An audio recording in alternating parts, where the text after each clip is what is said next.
Hello friends, मैं हृदयानंद भारद्वाज अपनी YouTube channel में स्वागत करता हूं। दोस्तों, आज हम यह वीडियो आप लोग की डिमांड पर क्रिएट किया हूं। बहुत सारे स्टूडेंट लोग का कमेंट आ रहा था कि जो सीबीटी एग्ज़ाम होती है उसमें कितने क्वेश्चन पूछे जाते हैं, किस सब्जेक्ट से कितने क्वेश्चन पूछे जाते हैं। बहुत तरह तरह के क्वेश्चन मेरे को कमेंट में मिल रहा है और व्हाट्सएप पर मैसेज आ रहा है। तो आज मैं सोचा कि इस पर एक वीडियो बना देता हूं जो कि आपके लिए बहुत ही हेल्पफुल साबित होगी। तो वीडियो के एंड तक बने रहिएगा। अगर आप आईटीआई का स्टूडेंट हैं और अपनी प्रिपरेशन अच्छी से तरीक़ा से करना चाहते हैं तो मेरे चैनल को ज़रूर सब्सक्राइब कर सकते हैं। ठीक है, तो आइए बिना देर के वीडियो को शुरू कर लेते हैं।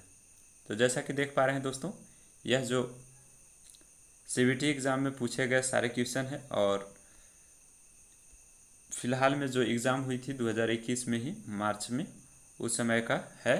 और जैसा कि देख पा रहे हैं, जो यह क्वेश्चन है उसमें ट्रेड थ्योरी और इम्प्लॉयबिलिटी स्किल और वर्क साइंस ऑफ कैलकुलेशन तीनों सब्जेक्ट का सीबीटी एग्ज़ाम आपका होगी। टोटल क्वेश्चन की बात करें तो टोटल क्वेश्चन 80 आपसे पूछे जाएंगे और जिसमें ट्रेड थ्योरी का रहेगी 40 क्वेश्चन, 20 रहेगा इम्प्लॉयबिलिटी स्किल और 20 रहेगा वर्क साइंस ऑफ कैलकुलेशन। तो टोटल क्वेश्चन रहेंगे 80 और टोटल आप 80 क्वेश्चन को अटैम्प्ट कर सकते हैं। और इसमें जो होती है निगेटिव मार्क्स नहीं होती है, सबसे अच्छी बात यह है।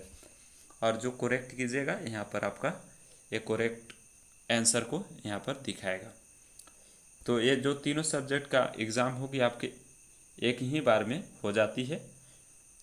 तो ये थोड़ी सी मूलभूत जानकारी थी। अब आइए थोड़ा सा क्वेश्चन किस तरह का पूछा जाता है आपको सॉल्व करा देते हैं। और सभी क्वेश्चन को हम बेहतरीन तरीक़ा से सॉल्व करेंगे और केवल राइट ऑप्शन को प्रीवियस वीडियो की तरह हम देखेंगे, क्योंकि सारे ऑप्शन को पढ़ेंगे तो वीडियो बहुत लंबी हो जाती है। और मैं आपको जानकारी के लिए बता दूं, यह जो है इलेक्ट्रीशियन ट्रेड फर्स्ट ईयर का जो कैंडिडेट है उनके लिए यह वीडियो है। तो हम इसका 3 पार्ट में आपको वीडियो उपलब्ध करा देंगे। आज ट्रेड थ्योरी का कर दे रहे हैं, इसका जो सेकंड पार्ट आएगी इम्प्लॉयबिलिटी स्किल का और थर्ड पार्ट आएगी इसका वर्क साइंस ऑफ कैलकुलेशन का।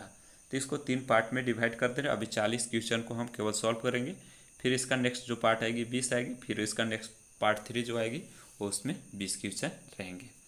तो आइए एक एक क्वेश्चन को हम सॉल्व करते हैं। उसके अलावा जो इम्पोर्टेंट पॉइंट होगी आपको हम ज़रूर इस वीडियो में बताते चलेंगे। तो आइए फर्स्ट क्वेश्चन देखते हैं। फर्स्ट क्वेश्चन है अग्नि का शमन क्या है, यानी कि अग्निशामक जो यंत्र होती है वो क्या होती है। तो इसका राइट ऑप्शन जो होगा डी के साथ चला जाएगा। अग्नि शमन जो होती है अग्नि को ऑक्सीजन आपूर्ति से अलग करती है, यानी कि कहीं आग लगा है उसमें से हम ऑक्सीजन को अलग कर देंगे तो वहाँ पर आग बुझ जाएगी। इसलिए मेन इम्पोर्टेंट पॉइंट जो है इसमें ऑक्सीजन की आपूर्ति को अलग करना। तो ये फर्स्ट क्वेश्चन का राइट आंसर जो होगा डी हो जाएगा। आइए नेक्स्ट क्वेश्चन नंबर देख लेते हैं। नेक्स्ट क्वेश्चन नंबर है बीआईएस का पूर्ण रूप क्या है, यानी कि बीआईएस का फुल फॉर्म क्या होती है ये आपसे पूछा गया है। तो ये सभी लोग जानते होंगे। बीआईएस का फुल फॉर्म जो होती है ब्यूरो ऑफ इंडियन स्टैंडर्ड होती है, कहीं कहीं ब्यूरो इंडियन स्टैंडर्ड भी दिया जाता है, तो आपको कंफ्यूज नहीं होना है। इसके अलावा एक और इम्पोर्टेंट इससे क्वेश्चन पूछे जाते हैं आईएसआई का फुल फॉर्म क्या होता है। तो आईएसआई का जो फुल फॉर्म होती है वो इंडियन स्टैंडर्ड इंस्टीट्यूट होती है, इसे भी आप ध्यान में रखिएगा, बहुत ही इम्पोर्टेंट क्वेश्चन है। नेक्स्ट जैसा कि देख पा रहे हैं ये टूल से संबंधित क्वेश्चन है। क्वेश्चन नंबर 3, इस औजार का क्या उपयोग है। तो इस औजार को हम पहले बता देते हैं, इसका नाम जो है पिंसर है और इसका उपयोग हम लकड़ी से कील को निकालने के लिए प्रयोग करते हैं। तो इसका राइट ऑप्शन जो होगा सी के साथ चला जाएगा।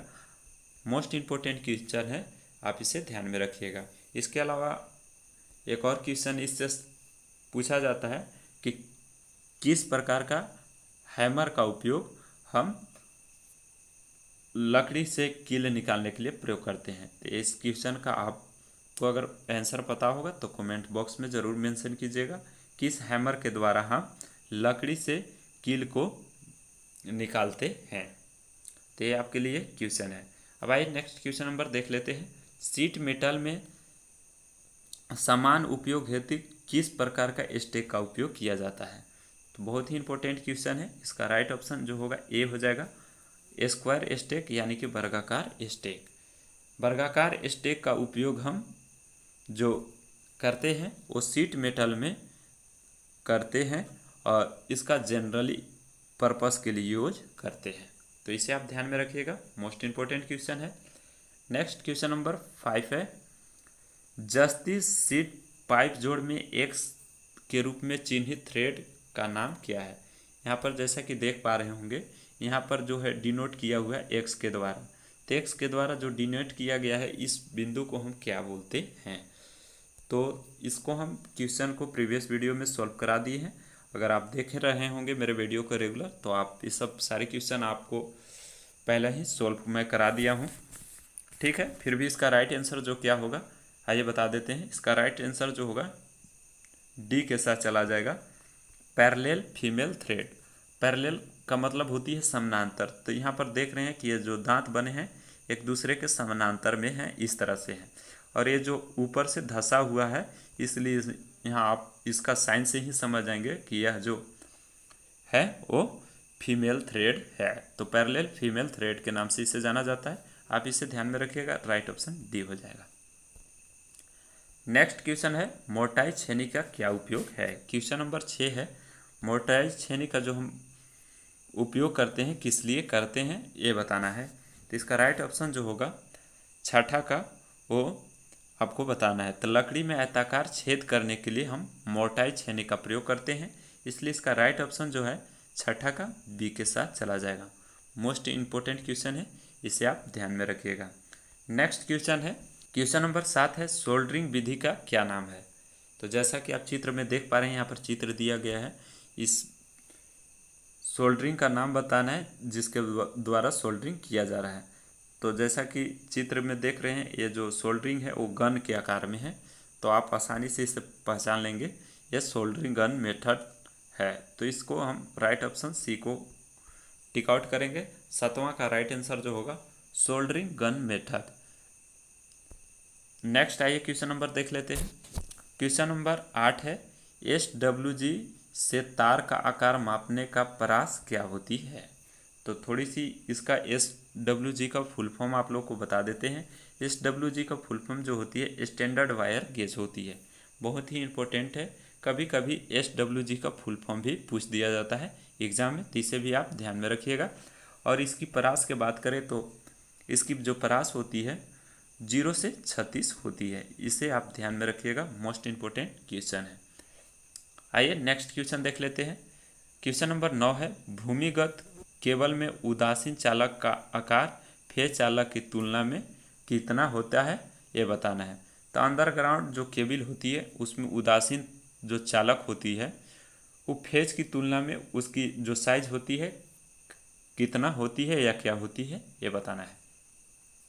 तो क्वेश्चन नंबर 9 का जो राइट आंसर होगा फेज चालक के आधा होती है, इसको आप ध्यान में रखिएगा, मोस्ट इम्पोर्टेंट क्वेश्चन ये भी है। क्वेश्चन नंबर 9 का राइट आंसर बी के साथ चला जाएगा। आइए नेक्स्ट क्वेश्चन नंबर 10 देख लेते हैं। क्वेश्चन नंबर 10 है, 16 एम्पियर केबल धारा की क्षमता क्या है यदि यह अधिक अतिरिक्त धारा द्वारा संरक्षित है? तो क्वेश्चन नंबर 10 का जो राइट आंसर होगा, मान लीजिए मेरे पास एक 16 एम्पियर का एक केबल है जिसमें अतिरिक्त धारा सुरक्षित और संरक्षित है। तो इसके लिए जो केबल होंगे वो कौन सा कितना एम्पियर का केबल होंगे? तो इसका राइट ऑप्शन होगा वो बी हो जाएगा, 13 एम्पियर। इसे आप ध्यान में रखिएगा, मोस्ट इम्पोर्टेंट सभी क्वेश्चन है और सभी क्वेश्चन को हम बेहतरीन तरीक़ा से सॉल्व करेंगे। नेक्स्ट क्वेश्चन नंबर 11 है, तांबे की परमाणु के तीसरे कक्ष में कितने इलेक्ट्रॉन होते हैं? तो कॉपर का जो सीरियल नंबर होता है 29 होता है दोस्तों, इसे आप ध्यान में रखिएगा। इसे Cu से डिनोट करते हैं, ये भी आप ध्यान में रखिएगा। इसकी इलेक्ट्रॉनिक विन्यास की बात करें तो 2, 8, 18 और यहाँ पर 1 होगा, 8, 2, 10, 18, 10, 28 और 1, 29। तो यहाँ पर इसका बाहरी कक्ष में 1 हो जाएगा और इधर से तीसरा कक्ष में देखेंगे तो इसकी 18 होती है, इसलिए इसका राइट ऑप्शन जो होगा वो सी के साथ चला जाएगा। इसको टी कर लीजिएगा, 11 का राइट ऑप्शन सी हो जाएगा। आइए नेक्स्ट क्वेश्चन नंबर 12 देख लेते हैं। ओम के नियम के अनुसार संबंधित विद्युत राशियाँ कौन सी है? तो ओम का नियम में 3 राशि का प्रयोग किया जाता है, तो ये आप लोग सभी लोग जानते होंगे। और ओम के नियम भी थोड़ा सा हम डिफिनीशन आपको बतला देते हैं। नियत ताप पर किसी चालक के सिरों के बीच के विभवांतर उसमें प्रवाहित धारा के समानुपाती होती है। तो इसमें जो प्रयोग किया जाता है राशि वो आती है करंट, वोल्टेज और रेजिस्टेंस। यानी कि करंट को हम आई से, धारा को आई से डिनोट करते हैं, वोल्टेज को वी से और रेजिस्टेंस को आर से डिनोट करते हैं। तो यही 3 राशियां मिलकर के ओम के नियम को सत्यापित करती है। यही जो है ये 3 होते हैं। नेक्स्ट है क्वेश्चन नंबर 13। क्वेश्चन नंबर 13 है ओम प्रति डिग्री सेंटीग्रेड में प्रतिरोध परिवर्तन कौन सा परिभाषित करता है? तो इसका राइट ऑप्शन जो होगा ओम प्रति डिग्री सेंटीग्रेड में प्रतिरोध में परिवर्तन कौन सा परिभाषित करता है? इसका राइट ऑप्शन जो होगा डी हो जाएगा, तापमान गुणांक होगा। अब तापमान गुणांक की बात हुई है तो आइए थोड़ा सा हम तापमान गुणांक के बारे में जान लेते हैं। किसी चालक के प्रतिरोध में होने वाली वृद्धि जो 1 ओम प्रतिरोध तार का ताप 0 डिग्री से 1 डिग्री तक बढ़ाने के लिए होती है उसे हम तापमान गुणांक कहते हैं। इसे हम अल्फा के द्वारा प्रदर्शित करते हैं और इसका जो मान होती है धातु में धनात्मक, अर्धचालक में ऋणात्मक तथा मिश्र धातु में इसकी मान कम होती है। तो ये इंपॉर्टेंट पॉइंट को आप अपनी नोट्स में ज़रूर लिख सकते हैं। आइए अब नेक्स्ट क्वेश्चन नंबर देख लेते हैं। क्वेश्चन नंबर 14 है श्रेणी परिपथ का क्या उपयोग है? यानी कि हम श्रेणी परिपथ का क्या उपयोग करते हैं, ये जो ऑप्शन दिया है इसमें कहाँ करते हैं ये बताना है। तो श्रेणी परिपथ का उपयोग हम कहाँ करते हैं? तो इसका राइट ऑप्शन जो होगा multiplier resistor of voltmeter, यानी कि वोल्ट मीटर का मल्टीप्लायर प्रतिरोध में हम श्रेणी परिपथ का प्रयोग करते हैं। और श्रेणी क्रम में जोड़ने पर रेजिस्टेंस का क्या फॉर्मूला होती है? जब हम प्रतिरोध को श्रेणी क्रम में जोड़ते हैं, वो फार्मूला को आपको कमेंट बॉक्स में बताना है यदि आप जानते होंगे तो। आइए नेक्स्ट क्वेश्चन अब इसके बारे में देख लेते हैं। नेक्स्ट क्वेश्चन जो है 15 है संधारित्र की इकाई क्या होती है? बहुत ही इजी क्वेश्चन है। संधारित्र यानी कि धारिता के एसआई मात्रक जो होती है फैराड होती है, इसे ध्यान में रखिएगा। इसका राइट ऑप्शन जो होगा 15 का सी के साथ चला जाएगा। और 1 फैराड इक्वल टू कितना कूलम होती है आपको कमेंट बॉक्स में बताना है, आप अगर जानते होंगे तो। 1 फैराड इक्वल टू कितना कूलम होती है। नेक्स्ट क्वेश्चन नंबर जैसा कि चित्र में देख पा रहे हैं, हालांकि यह पीडीएफ में यह क्वेश्चन नहीं था, इसको हम आपको समझने के लिए इसको हम फिगर को दिखा रहे हैं आपको। तो देखिए जैसा कि देख पा रहे हैं क्वेश्चन है BH वक्र में x द्वारा अंकित भाग का नाम बताइए। तो यहाँ पर छोटा सा फिगर है, आप यहाँ पर ध्यान दीजिएगा। इस भाग को बताना है, यहाँ पर जो x भाग है, यहाँ देखिए इस जगह जो भाग है उसको बताना है x भाग को हम क्या कहेंगे। तो जो ए ऑप्शन दिया हुआ है इसी ऑप्शन को यहाँ चारों में दिया हुआ है। तो इसका राइट ऑप्शन जो होगा कोएर्सिविटी, यानी कि ए ऑप्शन जो होगा राइट ऑप्शन ए, और इसमें जो दिया है बी ऑप्शन राइट होगा। तो आप एक क्वेश्चन बहुत ही इंपॉर्टेंट है, इसे ध्यान में रखिएगा। नेक्स्ट आइए देख लेते हैं क्वेश्चन नंबर 17। एसी समानांतर परिपथ में प्रेरकत्व का पारस्परिक क्या होती है? यानी कि जो एसी समानांतर परिपथ जो होती है उसमें प्रेरकत्व का जो पारस्परिक होती है वो सब्सटेंस होती है, यानी कि राइट ऑप्शन जो होगा डी के साथ चला जाएगा। 17 का राइट ऑप्शन डी हो जाएगा। आइए नेक्स्ट क्वेश्चन नंबर आप देख लेते हैं। क्वेश्चन नंबर 18 है स्थिर एंगुलर वेलोसिटी में कितने परिमाण का घूर्ण होता है? तो इसका राइट ऑप्शन आपको बताना है इसके 4 ऑप्शन भी दिए हुए हैं, तो इसका राइट ऑप्शन जो होगा सी हो जाएगा, फेसर परिणाम। तो राइट ऑप्शन इसका जो सी हो जाएगा। फेसर जो परिणाम होती है स्थिर एंगुलर वेलोसिटी के पूर्ण परिणाम होती है, तो इसे आप ध्यान में रखिएगा। नेक्स्ट क्वेश्चन आप देख लेते हैं 19। एकल फेस एसी परिपथ में कलांतर कितना होता है? यानी कि जब सिंगल फेस जो होती है उसमें कलांतर का कितना डिग्री मान होता है कलांतर कोण का? तो इसका राइट ऑप्शन जो होगा ए के साथ चला जाएगा। कलांतर कोण का जो मान होगा वो 90 डिग्री होती है। अगर 3 फेज की बात होती तो उसका राइट ऑप्शन बी हो जाता 120 डिग्री। इसे भी आप ध्यान में रखिएगा, कई बार 3 फेज से भी क्वेश्चन पूछ दिया जाता है। नेक्स्ट क्वेश्चन है 20। क्वेश्चन नंबर 20 है लिथियम सेल का निर्गत वोल्टेज कितना होती है? तो इसका राइट आंसर हो जाएगा डी। लिथियम सेल का जो निर्गत वोल्टेज होती है वो 2.5 वोल्ट होती है, इसलिए इसे आप ध्यान में रखिएगा। नेक्स्ट क्वेश्चन है और बहुत ही इजी क्वेश्चन है, बैटरी की क्षमता कैसे बताई जाती है या बैटरी की क्षमता को हम किस में व्यक्त करते हैं, ये भी पूछ दिया जाता है। तो आपको कंफ्यूज नहीं होना है, सेम दोनों क्वेश्चन वही है। बैटरी की क्षमता जो होती है वो एम्पियर हावर में बताई जाती है, यानी कि AH में बताई जाती है। तो AH जो है डी ऑप्शन में है, एम्पियर घंटा। इसे आप टिक कर लीजिएगा, राइट ऑप्शन जो होगा डी हो जाएगा। नेक्स्ट क्वेश्चन नंबर 22 है कौन सी विधि बैटरी को कम धारा पर लंबे समय तक आवेशित किया जाता है? यानी कि किस विधि के द्वारा हम बैटरी को कम धारा पर लंबे समय तक आवेशित कर सकते हैं? तो इसका राइट ऑप्शन जो होगा वो ट्रिकल चार्जिंग मेथड के द्वारा हम बैटरी को कम धारा पर लंबे समय तक आवेशित कर सकते हैं, इसलिए ट्रिकल आवेशन विधि जो होगा राइट ऑप्शन बी इसका राइट आंसर हो जाएगा। आइए नेक्स्ट क्वेश्चन नंबर देख लेते हैं 23। सुरक्षित ठंडा मोड़ने के लिए पीवीसी नलिका का अधिकतम आकार कितनी होनी चाहिए? सुरक्षित ठंडा मोड़ने के लिए जो पीवीसी का नली का अधिकतम आकार होना चाहिए वो 25 mm से अधिक नहीं होना चाहिए।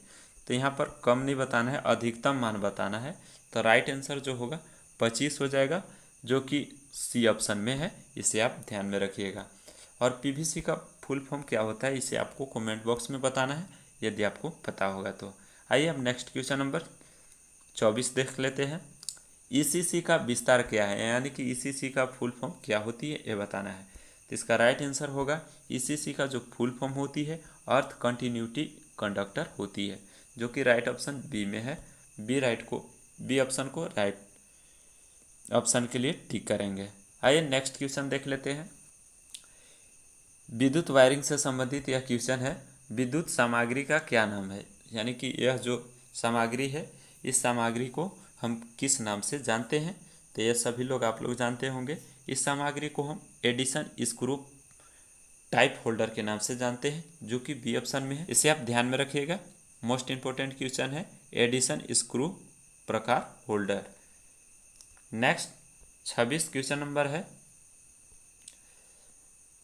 मध्यवर्ती स्विच के साथ कितने 2 वे स्विच को एक लैंप को 3 अलग अलग स्थानों से नियंत्रित के लिए उपयोग किए जा सकते हैं? तो इसका राइट ऑप्शन होगा मध्यवर्ती स्विच के साथ 2 वे स्विच को एक लैंप से अलग अलग स्थानों से नियंत्रित करने का अधिकतम जो होंगे वो 2 होंगे, इसलिए इसका राइट ऑप्शन बी के साथ चला जाएगा, राइट ऑप्शन बी होगा। आइए नेक्स्ट क्वेश्चन नंबर अब 27 देख लेते हैं। BIS के अनुसार एकल चरण घरेलू तारों में इस्तेमाल होने वाले एल्युमिनियम पृथ्वी निरंतरता कंडक्टर का न्यूनतम आकार क्या है? तो बहुत ही इंपॉर्टेंट क्वेश्चन है, कहीं तांबा पूछ देता है और कहीं एल्युमिनियम से पूछ देता है यह क्वेश्चन। तो यहाँ पर एल्युमिनियम से पूछा गया है, तो इसका राइट ऑप्शन जो होगा 1.5 mm हो जाएगा, इसे आप ध्यान में रखिएगा, मोस्ट इम्पोर्टेंट क्वेश्चन है। नेक्स्ट अब आइए देख लेते हैं क्वेश्चन नंबर 28। पृथ्वी प्रतिरोध परीक्षक किस सिद्धांत पर कार्य करता है? यानी कि जो अर्थ रेजिस्टेंस टेस्टर जो होती है, अर्थ रेजिस्टेंस टेस्टर जो होती है वो किस सिद्धांत पर कार्य करती है, ये बताना है। तो इसका राइट ऑप्शन जो होगा 28 का, वो विभव पात विधि यानी कि fall of potential method. Right option C के साथ चला जाएगा, 28 का राइट ऑप्शन सी होगा। आइए नेक्स्ट क्वेश्चन नंबर अब देख लेते हैं 29। क्वेश्चन नंबर 29 है, आई नियम के अनुसार पावर उप परिपथ के लिए अधिकतम अनुमेय भार कितनी होनी चाहिए। तो राइट ऑप्शन जो होगा 29 का, वो आपको बताना है। 29 का राइट ऑप्शन डी के साथ चला जाएगा। किसी भी उप परिपथ का अधिकतम अनुमेय भार जो होना चाहिए 3000 वाट से अधिक नहीं होना चाहिए। तो इसका राइट ऑप्शन जो होगा डी के साथ चला जाएगा, आई नियम के अनुसार। इसे ध्यान में रखिएगा। नेक्स्ट क्वेश्चन नंबर 30 है, प्रति यूनिट ठोस कोण पर प्रकाश स्रोत द्वारा दी गई चमकदार प्रवाह को क्या कहते हैं। तो बहुत ही मोस्ट इम्पोर्टेंट क्वेश्चन है। इस चमकदार प्रवाह को हम जो कहते हैं लुमिनियस इंटेंसिटी यानी कि चमकदार तीव्रता के नाम से जानते हैं। 30वां का राइट ऑप्शन जो होगा डी के साथ चला जाएगा। नेक्स्ट क्वेश्चन नंबर है, क्वेश्चन नंबर 31 है, तंतु लैंप का कार्यकारी तापमान कितना होता है। तो तंतु लैंप का कार्यकारी तापमान जो होती है 2300 डिग्री सेल्सियस होती है, इसलिए इसका राइट ऑप्शन डी के साथ चला जाएगा। मोस्ट इम्पोर्टेंट क्वेश्चन है, इसे आप ध्यान में रखिएगा। नेक्स्ट क्वेश्चन है, किस प्रकार का वाट मीटर है, यानी कि जो चित्र में दिखाया गया है उसमें बताना है देख करके कि यह किस प्रकार का वाट मीटर है। तो 32 का जो राइट आंसर होगा वो आपको बताना है क्या होगा। तो जैसा कि देख पा रहे हैं 2 एलिमेंट 3 फेज वाट मीटर, तो यहाँ पर 2 एलिमेंट्स और 3 फेज वाट मीटर है, इसलिए इसका राइट आंसर जो होगा बी के साथ चला जाएगा। मोस्ट इम्पोर्टेंट क्वेश्चन है, इसे आप ध्यान में रखिएगा। 2 एलिमेंट 3 फेज वाट मीटर, 2 अवयव 3 कला वाट मीटर राइट आंसर होगा। क्वेश्चन नंबर 33, इस यंत्र का क्या नाम है। जैसा कि देख पा रहे हैं चित्र में आपको स्पष्ट दिखाई दे रहा होगा, उसके नीचे डायग्राम में भी दिखाया गया है। तो इस यंत्र का नाम बताना है। तो इसका राइट आंसर जो होगा वो एब्सोल्यूट इंस्ट्रूमेंट यानी कि राइट ऑप्शन ए के साथ चला जाएगा। 33 का राइट ऑप्शन ए होगा। नेक्स्ट क्वेश्चन नंबर 34, यंत्रों में संवेदनशीलता की इकाई क्या होती है। तो यंत्रों में जो संवेदनशीलता की इकाई होती है वो बताना है। क्वेश्चन नंबर 34 का राइट आंसर होगा वो ओम बटा वोल्ट, यानी कि राइट ऑप्शन बी के साथ चला जाएगा। इसे आप ध्यान में रखिएगा। यंत्रों को जो संवेदनशीलता की इकाई होती है ओम बटा वोल्ट होती है। नेक्स्ट क्वेश्चन नंबर 35, कौन सा बल एक सांकेतिक उपकरणों के सूचक गति पैदा करता है। कौन सा बल है जो संकेतक उपकरण में सूचक गति पैदा करता है। बहुत ही इंपॉर्टेंट क्वेश्चन है। तो इसका राइट आंसर जो होगा कंट्रोलिंग फोर्स जो होती है, नियंत्रण बल, वो सांकेतिक उपकरण में सूचक गति पैदा करती है। आइए नेक्स्ट क्वेश्चन नंबर 36 देख लेते हैं। इस सर्किट का क्या नाम है। तो जैसा कि चित्र में देख पा रहे हैं यह जो सर्किट है वो आपको बताना है। तो इसका राइट ऑप्शन होगा 36 का वो इलेक्ट्रॉनिक फैन रेगुलेटर, यानी कि राइट ऑप्शन जो है ए के साथ चला जाएगा। जैसा कि आपको हम इस सर्किट को समझने के लिए चित्र के द्वारा भी दिखा रहे हैं, तो आप इसे ध्यान में रखिएगा। नेक्स्ट क्वेश्चन नंबर देख लेते हैं। माइक्रोवेव ओवन में प्रयुक्त मैग्नेटा ट्यूब का फिलामेंट का वोल्टेज कितनी होती है। तो क्वेश्चन नंबर 37 का जो राइट ऑप्शन होगा वो बताना है। इसका राइट ऑप्शन डी के साथ चला जाएगा।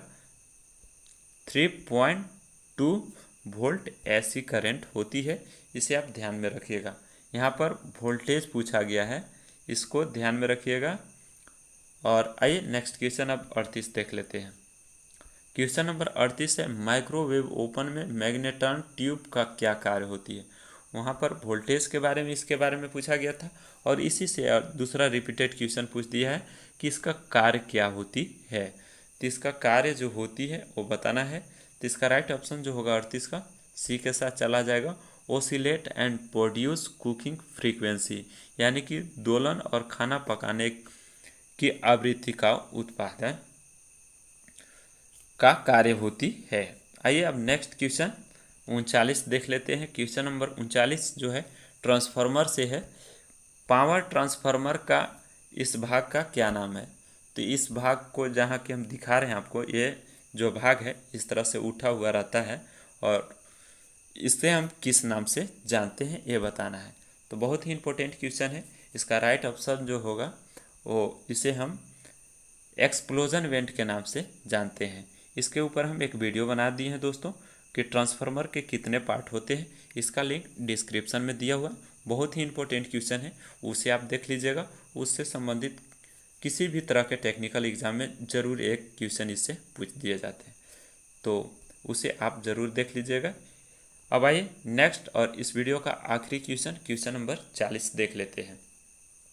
क्वेश्चन नंबर 40 है, पावर ट्रांसफार्मर को कोर बनाने के लिए किस सामग्री का उपयोग किया जाता है, ये आपको बतानी है।